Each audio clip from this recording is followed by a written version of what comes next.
Are we living in a generation where information is being bent to distort the truth?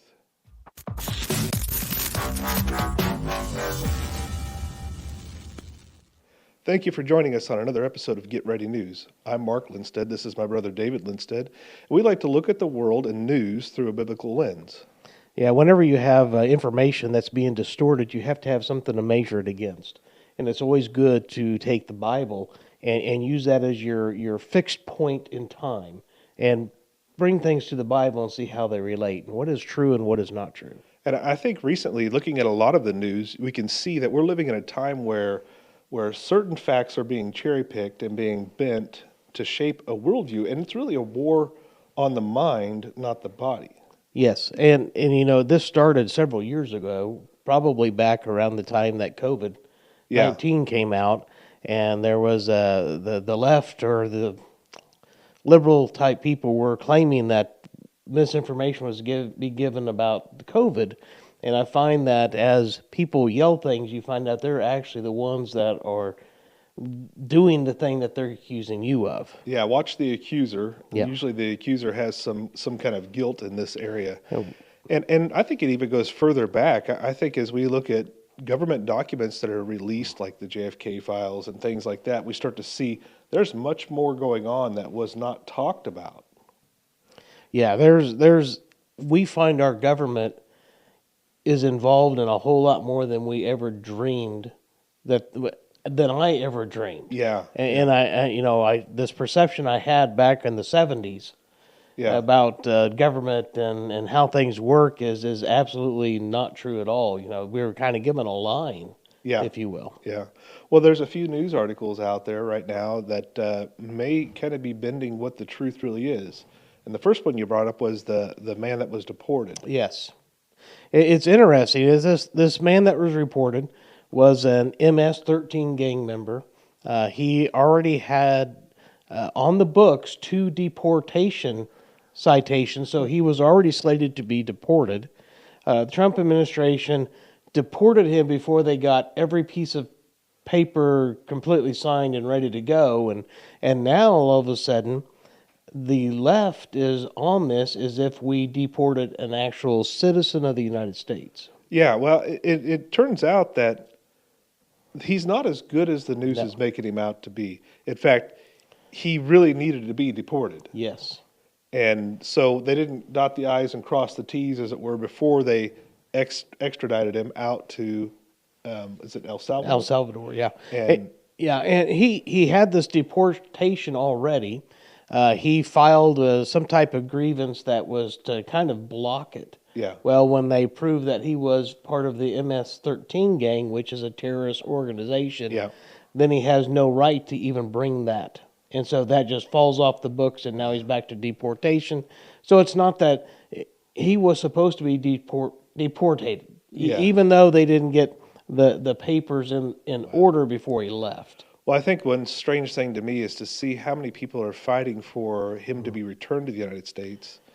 And at the same time, you know, they're calling him an innocent man who just was doing this. Well, I don't see any of these people advocating for the innocent children that are murdered every year. Exactly. This is we're not giving his victims, this man's victims, any of the same consideration that they're giving this man. And the way that the left or the mainstream news is painting this is they're telling you truthful things. They're saying a Maryland man. Well, loosely. He was living in Maryland. Yeah. A father, yes, he had children. Was deported accidentally. Well, no, his paperwork wasn't completely signed the way it needed to be. It wasn't that they said, "Oh my goodness, we accidentally sent somebody that shouldn't have been went." Yeah. You know, but the way they're presenting the news and presenting the bent truth makes you think that this man was actually a very nice man. Well, it pains me to see what's happening, but it's nice that we can actually have the understanding through our Bibles and through common sense to realize that this is a deception. Yes. And I really think about all the other things that are going on that they're calling good. Yeah, it it makes you understand that they're not in your corner. Yeah. They're not trying to tell you truthful things. They're trying to push you to a certain belief and a certain way of being.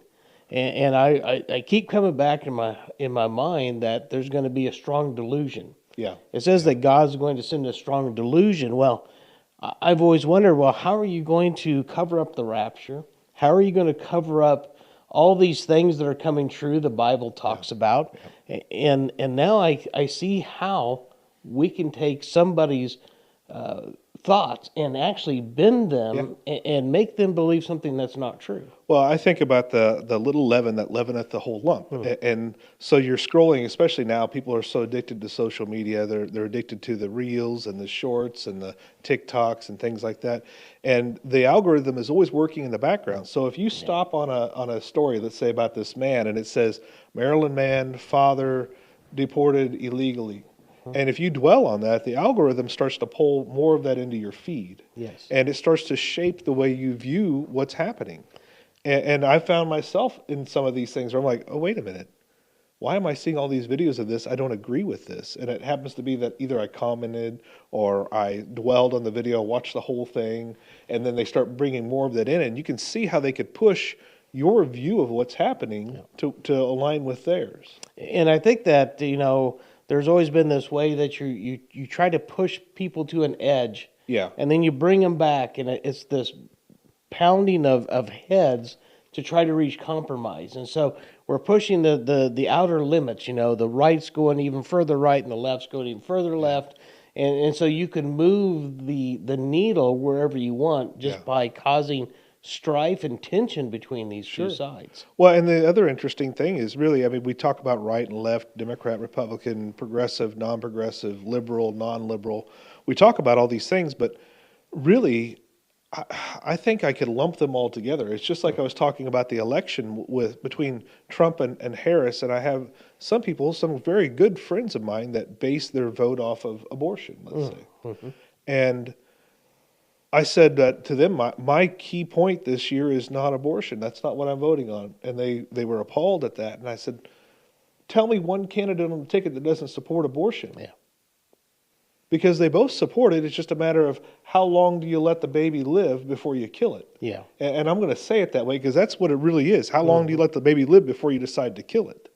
And it becomes this whole thing of this shifting of an entire society in their view of what's right and wrong. Well, just on that issue alone, I have heard people that have two conflicting ideas on this and can rationalize that they're both true.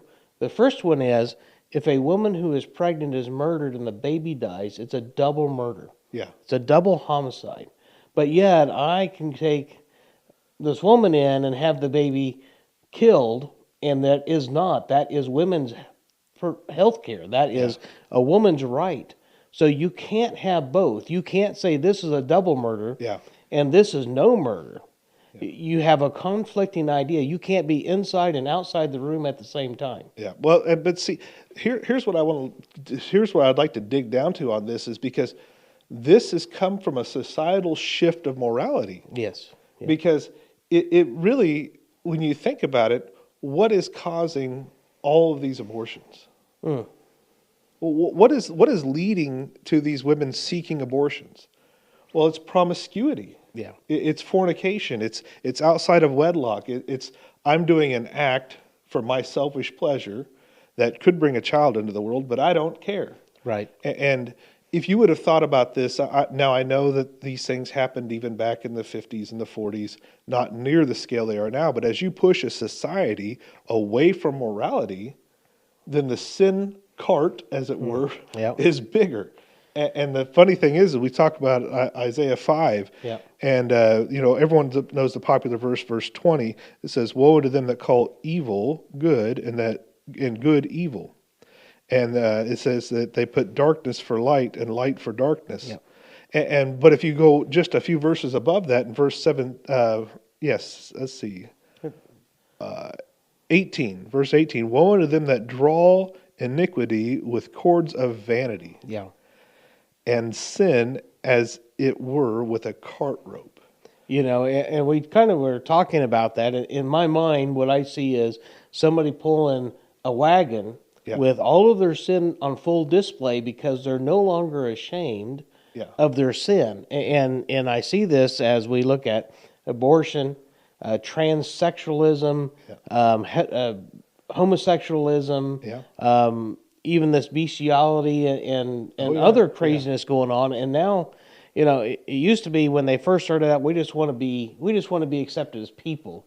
Yeah. And now they want me to accept their sin and praise their sin and tell them how courageous they are. And so they've got it on full display, pulling it behind them on a cart.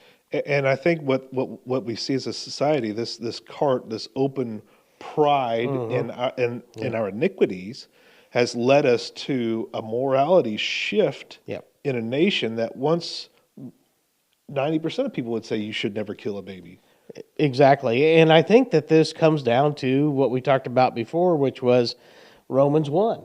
Yeah. God says, okay, well, if you're just going to keep on doing the sin, here, have it all. Yeah. And I think it's just giving you over to your sin, and now you have these people taking it to the next step, the next, you know, it says in the Bible that, you know, all evil was up to their imagination. So now they're finding new ways to sin and concocting the most bizarre stuff. Well, and then in verse 21, woe unto them that are wise in their own eyes. Yes. Yeah. I mean, and prudent in their own sight. So now we see that they think they have this moral high ground because they're accepting of these things. Well, how can you have moral high ground on an immoral sin? Yeah. And that's them trying to justify what they have and being given over. And the other thing, you know, we looked at a verse earlier in Timothy, and it was talking about, you know, ever learning, but never coming to the knowledge of truth. Yeah. And so they're heaping on all this, I would call, you know, there's a difference between intellect and wisdom. Yeah. Intellect just means that you have a lot of things, information. Yeah. But wisdom means you know how you use that. Yeah. Well, you mentioned this earlier with AI. Yes, exactly. You know, an AI program can get all the information out of there that you want. So we talked about this a few weeks ago where you went on Google and you search something and the AI is like the first thing that pops up, and it's been generally right. Yeah. You know, but it's only as right as the information it can get.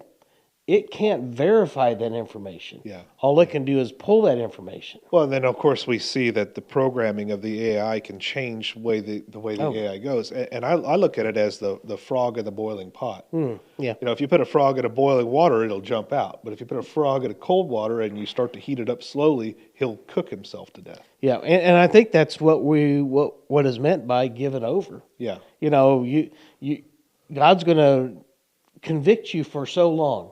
Yeah. And then he's going to say, fine, you do what you want, Yeah. and just let you to it. Well, and then I look at that same passage there in 2 Timothy 3, and it talks about the ever learning and not being able to come to the knowledge of the truth.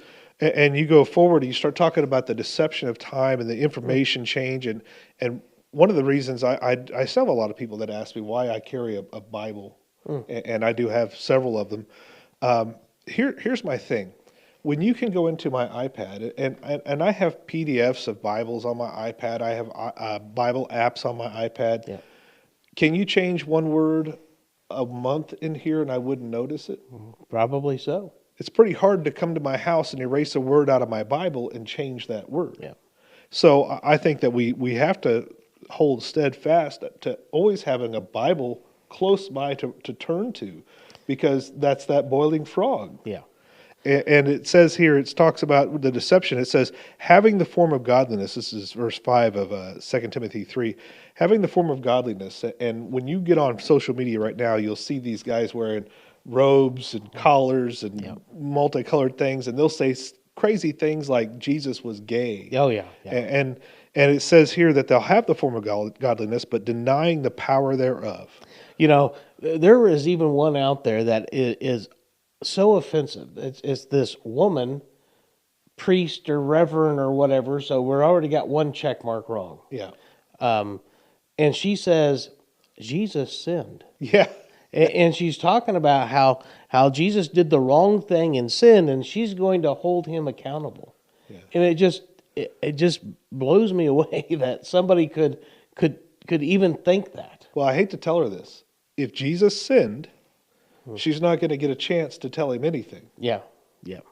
Yep. Because there's no salvation. Right. And it's just this whole knowledge and not coming to the understanding or knowledge of the truth. And we see in the last days in Daniel. Exactly. This is kind of where I was going, and we've used this verse, and I think it can mean several different things. But on Daniel 12:4, it says, "Be thou, O Daniel, shut up the words and seal the book, even until the end times. Many shall run to and fro, and knowledge shall be increased."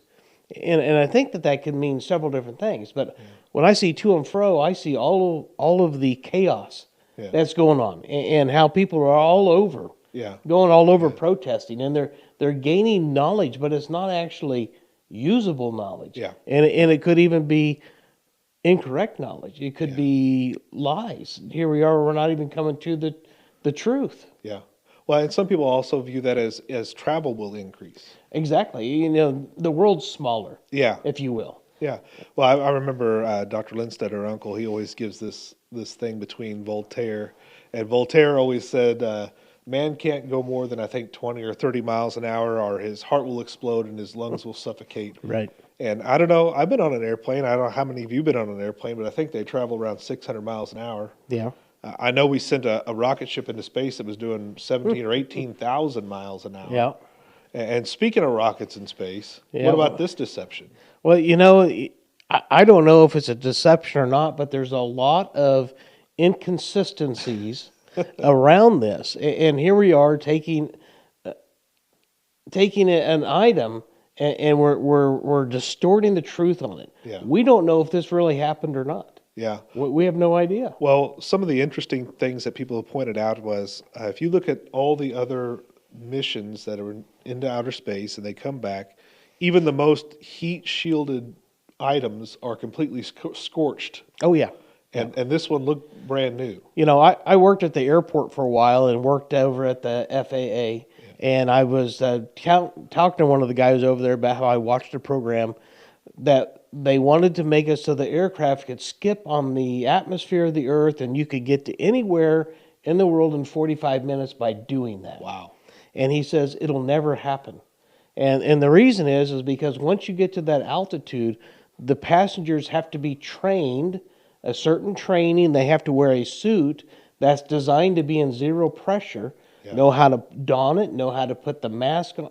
They have to put the mask on when they're up there, and it's a bolt-on thing. These women had none of that. Yeah. If something happened up there, they wouldn't have survived. Yeah. Well, and I think the other problem here was some people said, well, they didn't get that because they really didn't enter space. They entered the stratosphere. So they really didn't do a space mission, but they called it a space mission. And now here's my other thing, and I don't want to be too derogatory about this, but they say this is an all-female crew. Yeah. Okay, so I flew recently to Canada, and I flew from Wichita to Denver, I think it was, and then Denver to Winnipeg. Does that make me part of the crew, sitting in a seat? I mean, am I a crew member at that point? Because I don't think they had any responsibilities. They were just passengers. Yeah, they were passengers. So to call it a crew was a little odd. And I think it's really a slap in the face to all the women who went to space, worked on the ISS, did all these other missions, and to tout this as some spectacular, grandiose thing, and wipe out all their accolades. Exactly. There was a woman that was on the International Space Station for 9 months that was only supposed to be there a week. Yeah. Where she did so much more than these women ever did. All they did was just ride in the capsule, and we don't even know how high they went. We don't know anything about this. Some of the videos suggest they may not win at all. Yeah. You know, the thing that really got me is I've flown on enough airplanes, and our dad was an engineer on airplanes, and And the thickness of an airplane door is pretty thick. Yeah. And the reason is because you've got to pressurize it, and it's got to be able to hold that pressure so it doesn't just explode. Yeah. And that door that opened on that capsule had to be, just like a door in my house. Well, and then you look at the special tool that Mr. Bezos had to use to open the door. Well, the door opened before he even had the tool out. Yep. So I'm skeptical of the whole thing.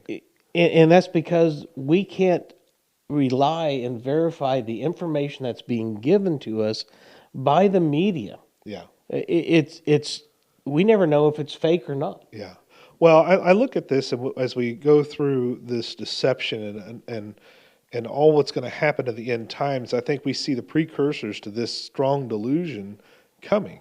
And I think we see the exact days of Noah, wickedness, pulling the cart full of sin and prideful about it. And I think, how can you not see this as a sign for the end times? How can you not see this as, man, we're coming up on a part where God is going to have to judge the earth again? Absolutely. And this next judgment that's coming isn't water. No. He made that promise. Never by water again. Never by water again. The next judgment that's coming is going to be by fire. By fire. And this world will be purified by fire. Yeah.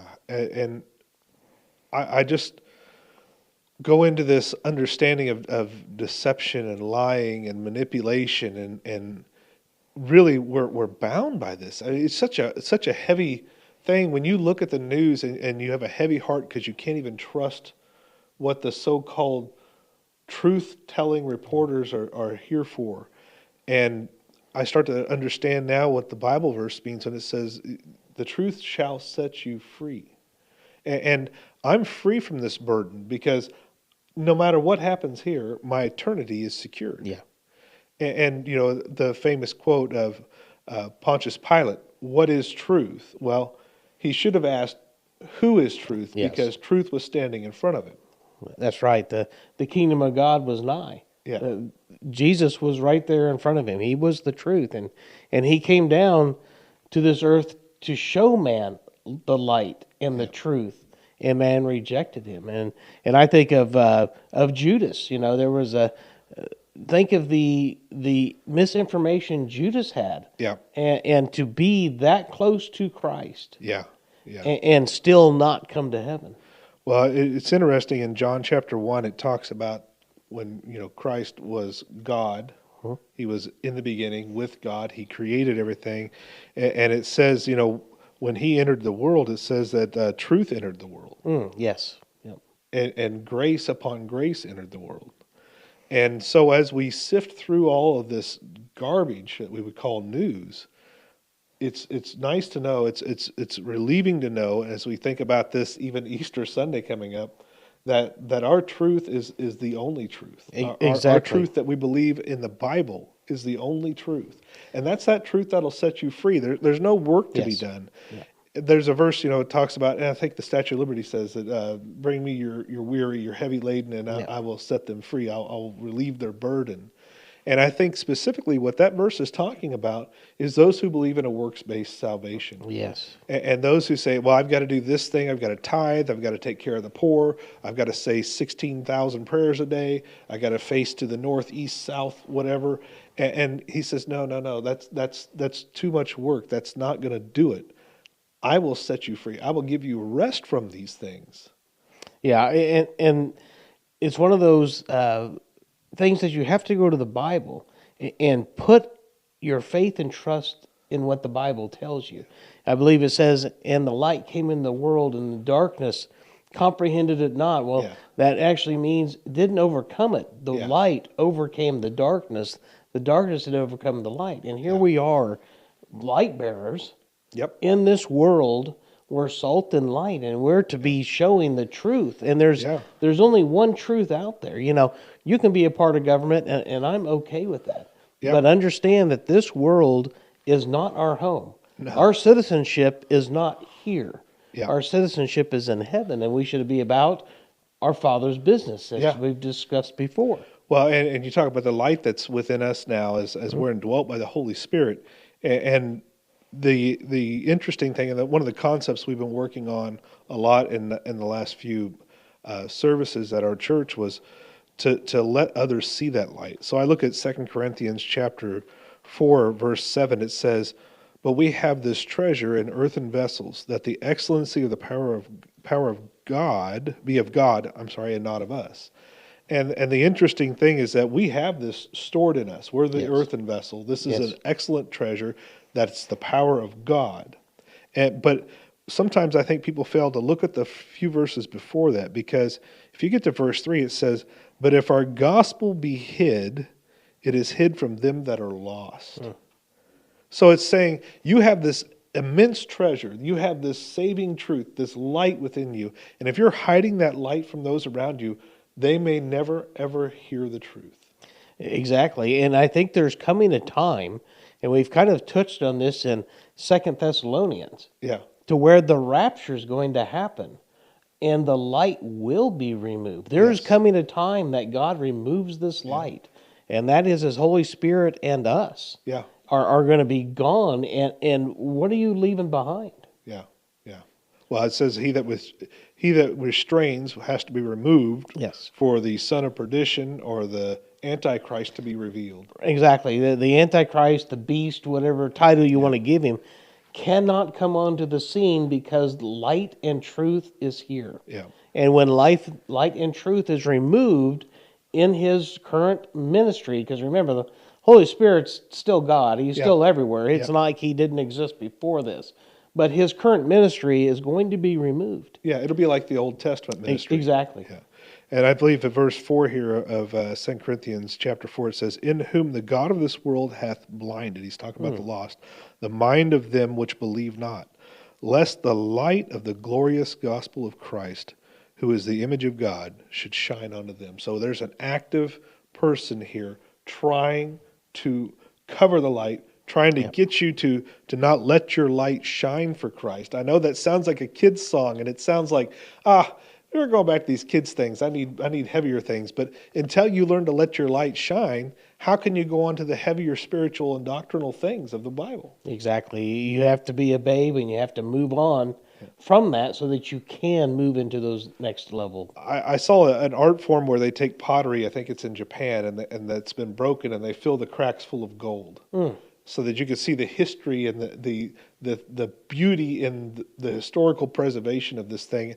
And I think of us as earthen vessels with this treasure, and we should be happy to be broken. Because that gold won't shine out of us, that light won't shine out of us unless people can see how we react to the brokenness. Amen. Thanks for joining us this week. We'll see you next week.